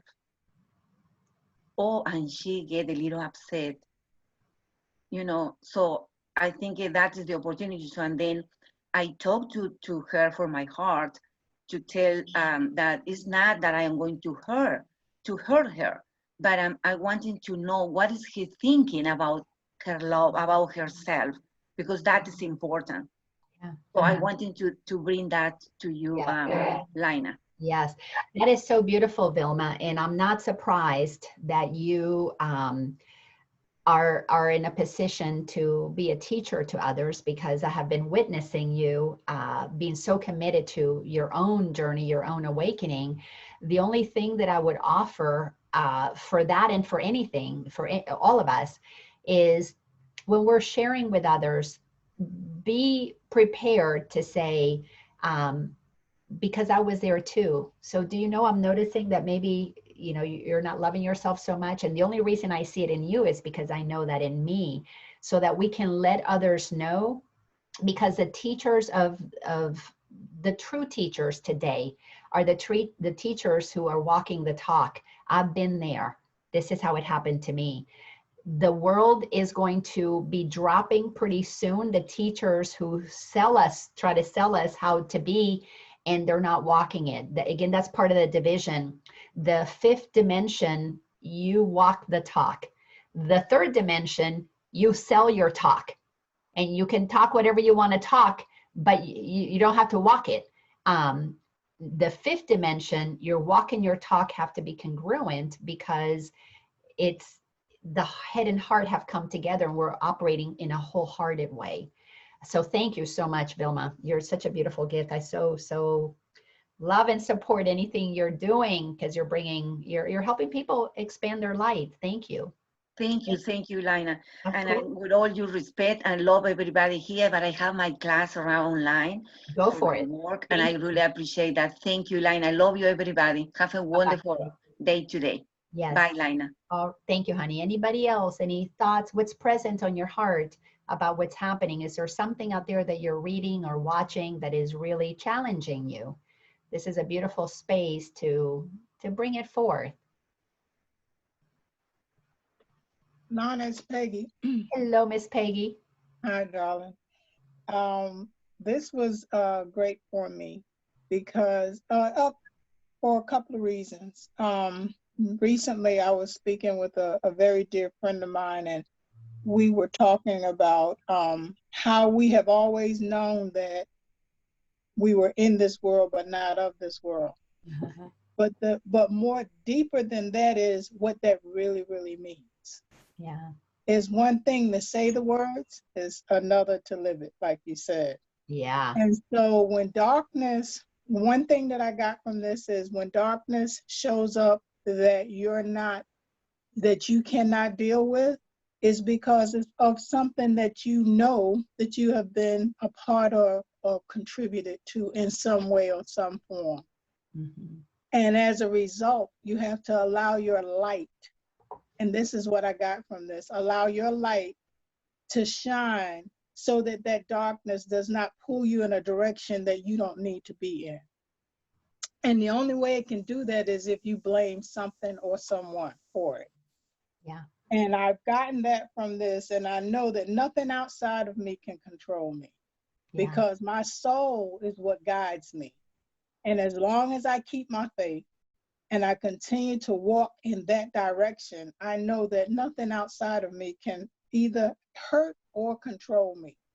Yeah. Now, that's not to say that this world is, like you said, not set up to have all of these control mechanisms out here, but recognizing it and doing what we can do with our light is what I need to work on and continue to work on. Yeah. I look at roses in my garden, and I know that these roses die every year, but they come back each year. And each year that they come back a different way. And that's because whatever they put in the soil has created something to make them grow more. And that's all we're doing in this situation, if we allow ourselves to do that. So I thank you for this session today, because it let me see some things that I was not really recognizing. Oh, thank you, Peggy. I love the analogy. Yeah, we are flowers in a garden, and the ego is the weeds, and we were not tending to the roses, so the weeds took over the garden. But that didn't make the roses go away. It just made us, wither a little bit. But the love is what allows us to lovingly pluck the weeds and lovingly tend to the roses. So it is a process. It is a process of self-love. Awakening is a journey of self-love. There is absolutely nothing that will wake you up ever that does not include self-love, because what self-love is you're beginning to recognize that yourself is love. So self-love is loving myself enough to know that I'm worthy, because when you begin to feel worthy, you feel what you are. The love that you are begins to you feel it. You begin to activate that which has been dormant for a very long time. And you know, there's a lot of things that are going to give us opportunities to test where are we. This is like a spiral staircase. Awakening, the ascension is like you're going up a spiral staircase. You're going to see things from different sides. You know, if the staircase is circular, you're going to see things from different angles. You're going to see the same thing from different angles, because you will have peeled aspects of yourself off that are not true. You will have released beliefs, and where you might release beliefs, let's say, for example, if some of you have done a lot of work, let's say around the medical field, maybe you've had cancer and you've come through that. Maybe you've had a family member die of some illness, or you've had a child that's been affected by vaccines, and you've come to a place of neutrality where you're no longer judging there. You have done a lot of work in that area, but let's say you've never experienced a divorce. Now all of a sudden you're getting divorced. Well, guess what? What you learned when you made peace with the medical world, you're going to use those same skills to make peace with a divorce, but you haven't walked the path of divorce. So you might feel rejected, you might feel betrayed, you might feel all kinds of things might come up. Well, it's going to be new, but you will have tools already that are handy. And everybody that is moving down this 2020, we're having an opportunity to see every possible angle of what being a human is all about. You have to face like Rose was talking about at a previous talk that I did, everything that has to do with the education system, who you think you are in the world, how you learn, what you learned, what makes you somebody special, what it means to achieve certifications, all of those constructs of the ego, who is more special because of how many pieces of paper say that they're special, all of that is collapsing. We don't need to go outside to be educated in the goodness that is already inside and the ideas that are inside, because the outside systems are designed to control and confine us into becoming perfect little cogs in a wheel that was run by those who were very dark. So we have to peel back. We're going to have to face the loss of a job and go, oh my God, I'm not my job. I'm not my money. Was my money tied to my self-worth? Who am I without that?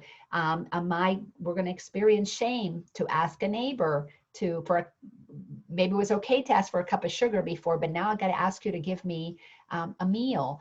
Are you going to feel embarrassed that maybe you lose your car? Now I got to take public transportation. You might have had thoughts that only poor people did that, or only certain people did that, and now you got to face that fear. There are thousands of beliefs that we need to let go of. And they will show up for you to see them when you are ready. This is one of the beautiful things, again, from the Course in Miracles. Everything is a lesson God would have us learn. And we're always learning what part of us is showing up. Is it our ego? You're going to have fears. Is it your soul? You're going to be extending faith. That is what people need to see. Where are you? And if you're in fear, be quick to say, oh my gosh, it's what I did with my son when he was doing drugs. And I would be talking to him from a loving place, and then a fear would kick in. I would say to him, all right, I can't talk to you about love right now because I've got terror. I'm afraid you might die, if you overdose tonight and I don't see you tomorrow. So I can't be all loving you right now because I'm in terror. And the honesty about where I was with him helped him trust me more. It helped me cultivate integrity inside of me, that I wasn't able to control my thinking, because it was my thinking that caused me to go into terror. Well, that thinking was happening because I had old emotions that needed to be addressed. I had the sadness from when I lost my grandmother. So I don't want to lose my son because I still have memories of sadness when my grandmother died. And so every irritation is an invitation to look at beliefs, to look at old emotions. Neutrality happens when you don't believe your thoughts anymore, because they're all made up. Every human thought is made up, and you've released all of the energy that was in there inside of you that you've been holding in your body from this life or past lives. So we want to teach by example. This is how I dealt with that. Those are the best teachers, are the ones who have walked the talk. That is what's going to be in high demand going forward.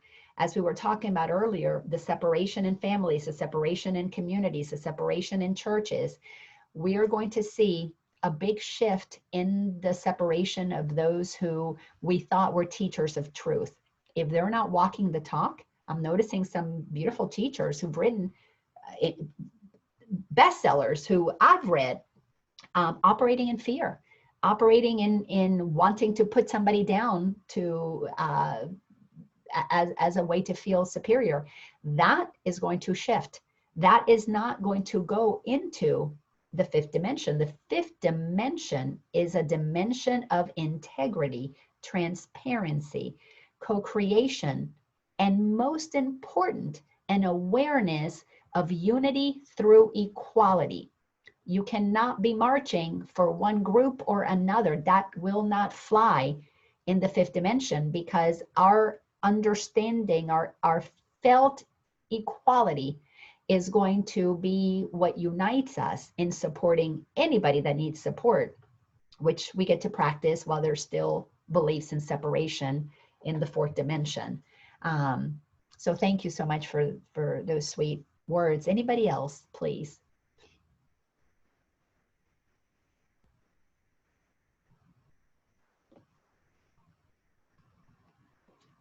So unmute yourself.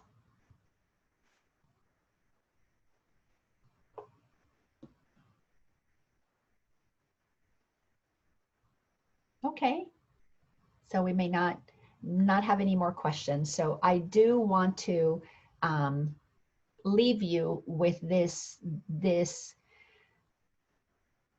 ideas that have been coming to me lately that have helped me gain more clarity about why things are the way that they are, and it's difficult for people to understand this. So I want to put together that we are, why what we see is going to get turned upside down, and humanity is going to enter, humanity as in large, those who are operating from fear and their ego are going to enter into a period of incredible fear, incredible cognitive dissonance. And this is because there are a couple of things that we have been taught that are ingrained in our consciousness that not only are beliefs that we need to correct, but they have a lot of energy that has not been felt. So we have been taught to, and again, I'm just going to share what's come to me. If you have a reaction about anything that I say, that irritation is your invitation. If you want to talk to me about it while we're still here, that's wonderful. I'll help you work through that.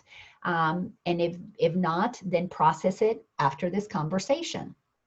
But we have been conditioned to believe certain things that are going to get turned upside down.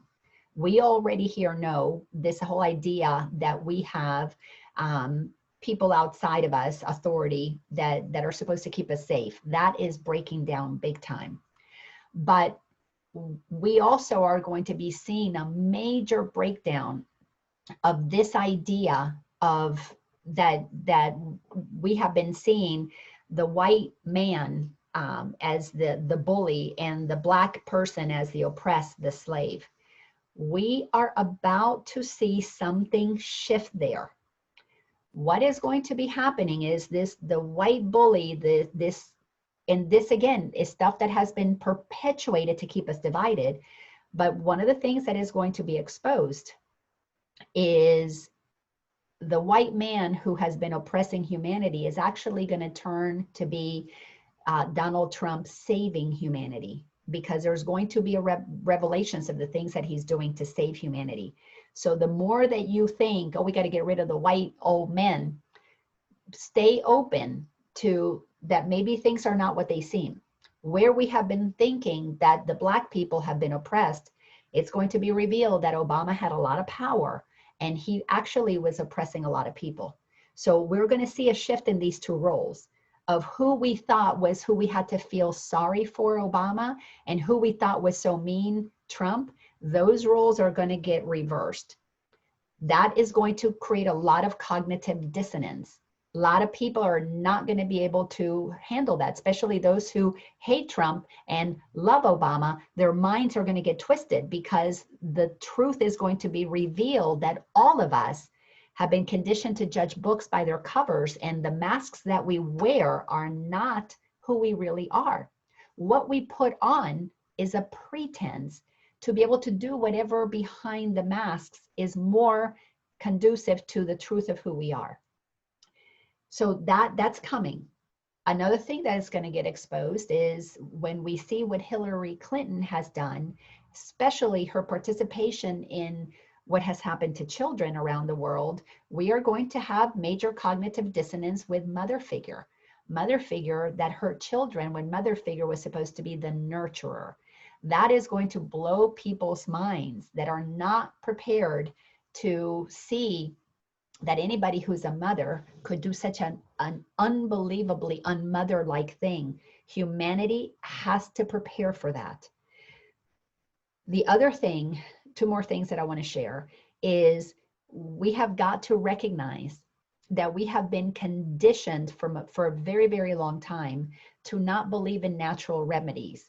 We systematically, this was done by the Rothschilds, began to change the pharmaceutical world to make us believe that man-made things were better for us than God-made things. President Nixon participated greatly in making natural things like marijuana something that was illegal because there were so many medicinal aspects to it. Well, over the decades, lots of natural remedies have come to light, and those creators of those natural remedies have either been systematically killed off, totally, completely shunned, and I can't think of the word, but made it so that people would not believe. Ridiculed. Huh? Ridiculed. Yes, that too. And people who came up with wonderful cures, those cures were bought from them, and so that those patents could be acquired, and those things are sitting in drawers in pharmaceutical companies because so much of it was either based on something natural or something relatively cheap to produce that was not assisting the bottom line. So we're going to be seeing a total complete reverse where we thought synthetic medical stuff in a bottle made us healthy. Now all of a sudden, that's what's making us sick. That's going to blow a lot of people's minds. What? These vaccines actually were deliberately over the years, not all, but many of them, deliberately over the years created to keep us sick so that we would continue to buy more chemicals or buy more pills and create this entire world of autism that requires incredible amount of medication. And that's going to blow people's minds, so that the white male is not the bad person, that the black is not the oppressed person, that the mother is not the nurturing person, that the medicine in a bottle is not healing you, it's hurting you, that doctors could do that to you. And the fifth one that I really want you to take to heart: this entire journey of separation can happen only under one condition, and that is for us to disconnect from our childlike sense of wonder. We have to lose our innocence. We have to lose our joy. We have to lose that which makes us remember the truth of who we are. So our mind systematically got filled with misinformation, caused us to believe all kinds of things that are not true, and it created a disconnection from our innocence. Our innocence was taken in many ways through physical abuse, abusive parents. I had parents who definitely loved using the belt. Through emotional abuse. A lot of children are told that they won't amount to much. Their minds are completely filled with self-doubt, with shame. You know, the guilt, Catholic guilt, the Jewish guilt, common things that we are taught. You're not going to be much of anything. Who do you think you are? So we've received that emotional abuse. That, when you're a child, causes you to go into lockdown. It puts your soul in the background, where in a way you think you're keeping yourself safe, but what it does is it disconnects you from accessing your joy, your innocence, your defenselessness, your creativity, and it sends it to the background, and we put on the masks. We put on the mask. The world teaches us how to be in the world so that we won't get hurt, we won't get affected. And what is happening is that the mask is being pulled off of our innocence. The children who have been abused around the world for thousands of years are representing the collective innocence that we have been disconnected from. So I invite you, when you watch these videos, when you hear these stories, sit with your wounded little child. Make it a practice that if you cry when you see a child being abused, if you feel terror for the terror that these children are being exposed to, I want you to sit with that. And if you feel it, let it be healed by you saying you're sorry to yourself. I am so sorry that I've allowed the children in humanity to be hurt, because I am the children in humanity. For thousands of years, we have played the roles of victims and bullies. We come in different incarnations to play both sides. In this incarnation, those who are waking up need to recognize that we have been the abusers and we have been abused. We need to neutralize that energy inside of us by recognizing that the game of being human is only possible when we split ourselves, when we stop being oneness and we go into duality. It perpetuates a game that is very devastating, that is very, very painful to who we are. So it's really important that we sit and hold our inner child. We have to go back to our innocence. And the innocence, according to the Course in Miracles, comes through the practice of forgiveness that states that whatever seemed to have happened to us never really happened at all to our soul. We have to split what happens to the body from an eternal soul that has never been affected, has never been hurt, has never been altered. That is what the fifth dimension is about. We are awakening our whole healed, completely conscious self, that nothing has affected it. And with that power, we are going to create the new. We cannot create the new and feel empowered if we don't give power back to our inner child. And it starts with the acknowledgement that yes, as children, we were hurt and we hurt our children. God knows I did a lot. I put a lot of layers on my kids. I may not have abused them physically, but mentally I know that I did. And I trained them to think that they were only humans. I trained them to be consumers. I trained them to follow authorities outside of themselves. So I know they have lots of layers that they're removing because of what I did to them. If I could do it to them and I was a relatively nice person, then can you imagine how somebody who operates in a lot of darkness, how willing they are to sacrifice innocence? So I leave you with that. Everything is not what it seems. What is up, we've been taught is down. What is in, we've been taught is out. All of that is going to get revealed. The pain that you see in the world is unprocessed pain. Process yours if you feel reactions, but stand in your awareness that what is eternal in you has never, ever, ever been affected. And if you can make peace with that part of you that is whole and complete, you will actually give permission for the rest of the souls that are trapped inside of very dense egoic constructs. You will actually give all of those souls permission to begin to feel the truth of who they are, because we are one. If your commitment is for the awakening of souls, then see that as a reality, visualize that happening, practice that ho'oponoponopono, sit inside of the I'm sorry I contributed to this. Please forgive me. I knew not what I was doing, and I forgive you because you knew not what I was doing. I love you. I love you. And I know that we're connected as souls. If you can't see that while we are humans, it's okay. Be okay with those who come and go. Be okay with what gets taken from you, because that's how you're going to find your wholeness, is by allowing what no longer is yours in human form to go, because it creates an opening, an untethering, a space for your whole soul to come out. You have to know that you're going to be okay. And the way we know we're okay is when things that we thought would not be okay happen, and we are fine, but no matter what. This too shall pass. This darkness is going to pass. We're on a bridge, or you can call it a tunnel. On the other side, the light is there. Focus on what you want to see for yourself and others. Do not address egos by engaging in fighting and defending and attacking and judging and blaming.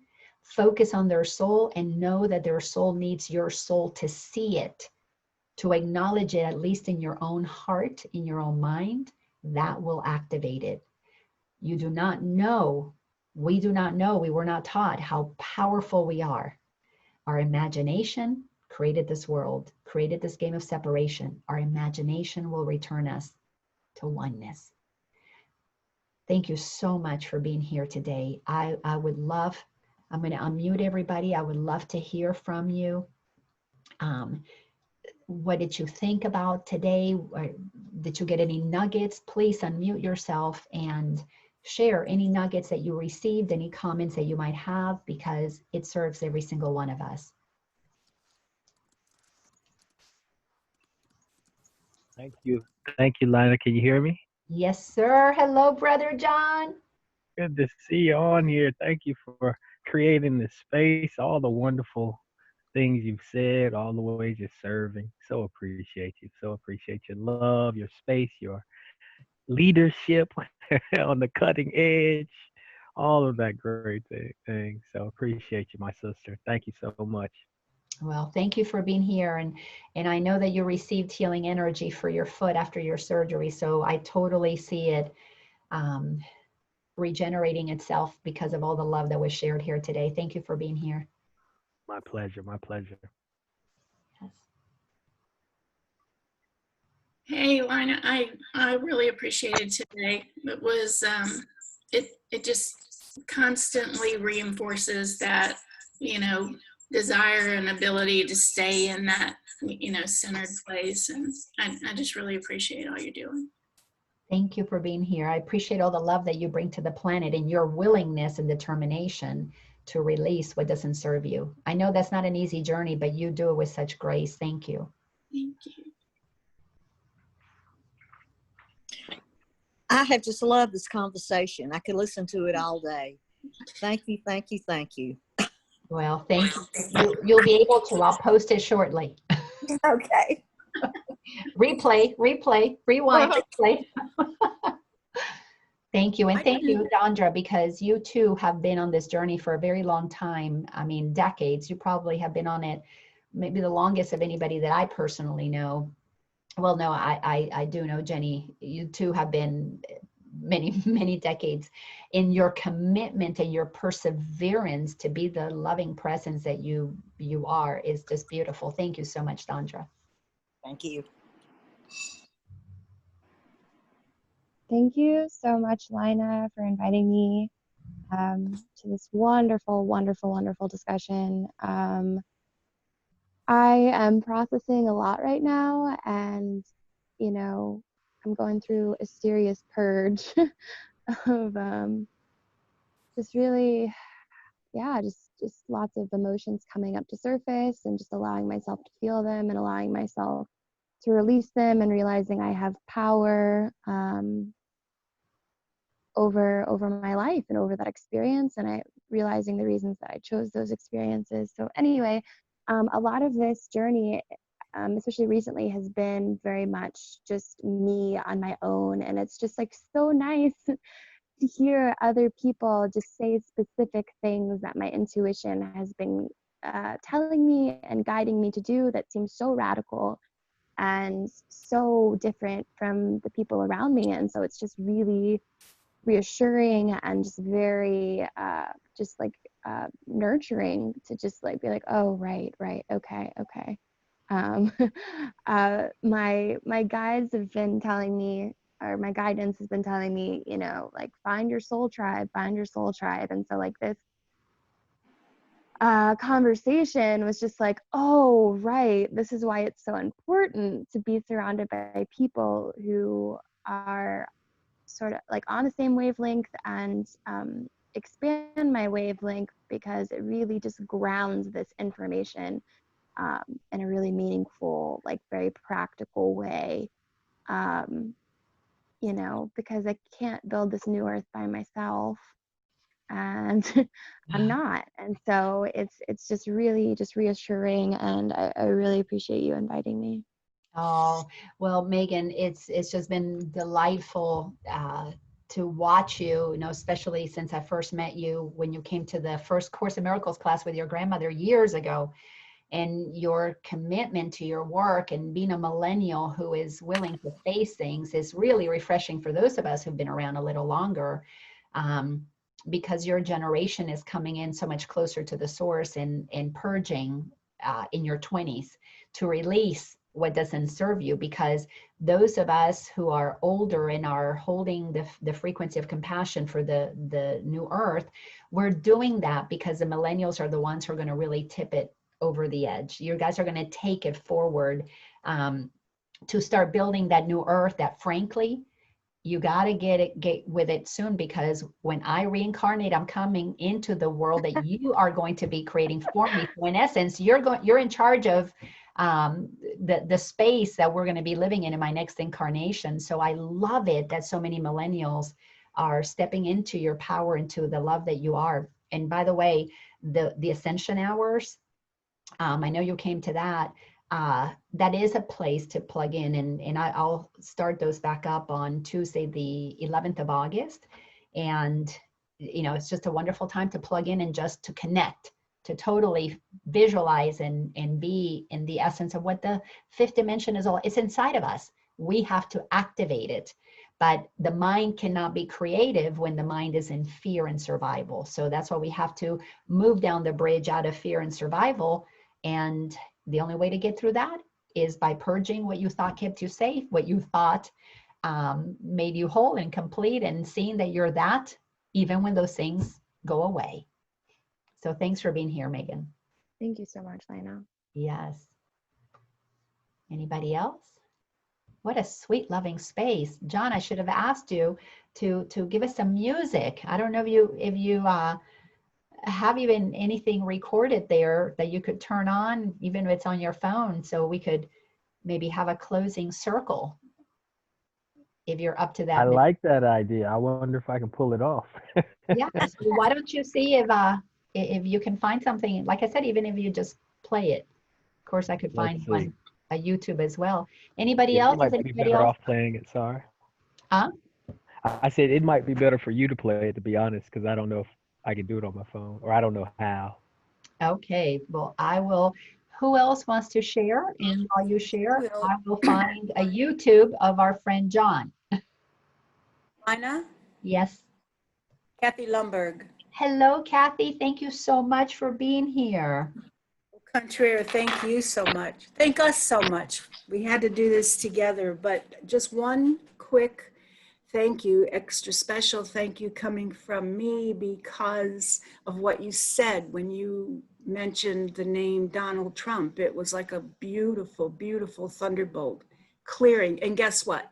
Where I am, it's been thundering and dark all morning, and there's a bright sunshine right now in front of me. You know, there are not a lot of people that that I can talk with about the current administration, and so I'm not going to get into it other than saying thank you for having the courage to do it. Yes, thank you so much, Kathy. What sweet, sweet words. I so appreciate that. You know, and I had to face some fears. What would people think about me if I posted that I was supporting him. And it's, you know, there are things about him as a human that are not to my liking. I probably will not be his friend. We probably are not going to hang out because there are some things that we vibrate in very different places. But I also recognize that he needed that harsh personality to not care about what anybody thinks, to be the bull in the china shop that is breaking down the china that is really flimsy stuff that has been distracting us and mesmerizing and hypnotizing us into something that is not true. So I am supporting what his soul is doing. I am not interested in judging what his ego is doing. So they're very separate issues. They're very separate issues. If people judge me for my ego, well, I'd be in trouble. But I know the two parts of me, and that we need to connect. The fifth dimension is about recognizing the soul in others, because that's what activates and gives them permission to shine. So thank you so much, Kathy. Thank you, Laina. Yes. Anybody else? So if not, I found the song. John, what do you think about this song, Let It Shine, that you recorded live at Unity?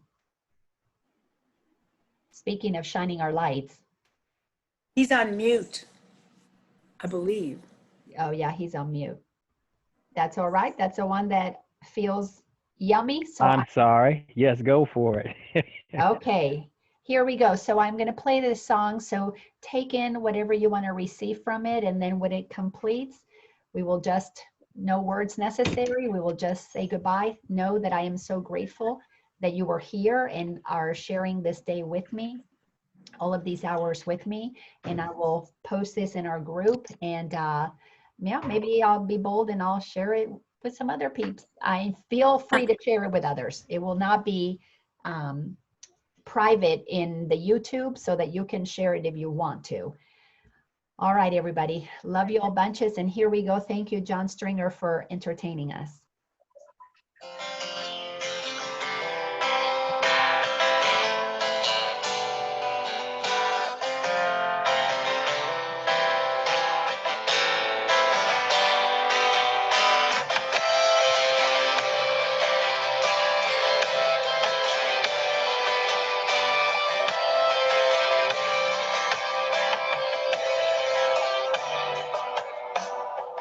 This could be the decade that changes everything. The day that it all aligns. And this could be the time we'll remember all the love we've got inside. Together as one, facing the darkness, take a step for love. We're gonna let it shine. Oh, light up the world, light up the night. Let it shine, you and I. Oh, we're gonna let it shine. Hey, you've got the love, you've got the light. Let it shine, you and I. We're gonna let it shine. Oh, yeah. We're gonna let it shine.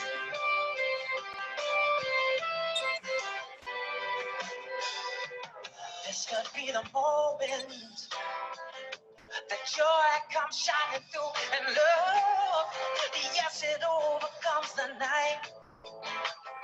Oh, this could be the instant when fear disappears, and oh, all we see is the light.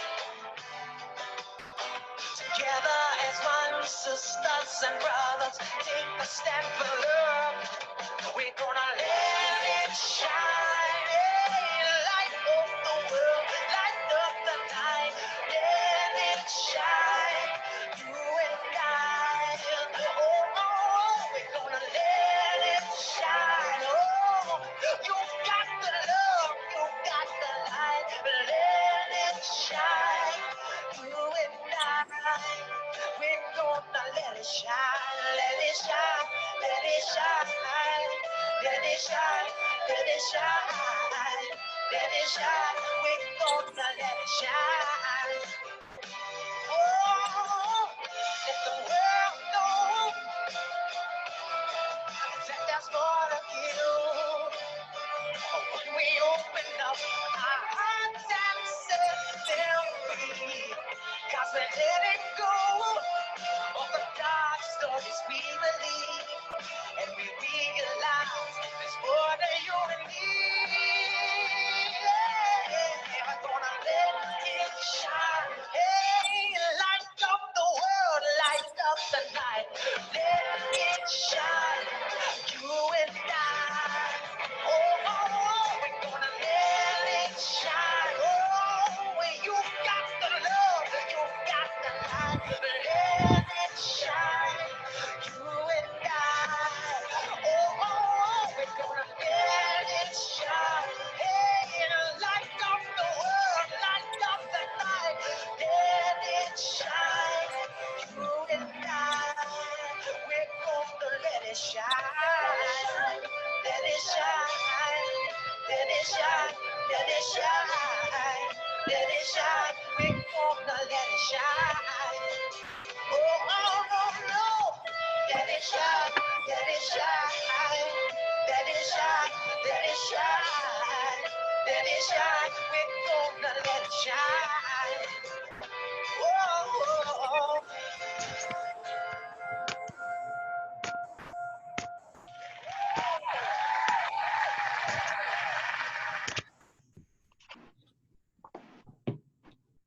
Love to you all. Thank you, Laina. Thank you. Perfect words. Go out there and let your light shine. Thank you all so much. See you all later. Peace. Bye. Thank you, Bye-bye. everybody. Thank you.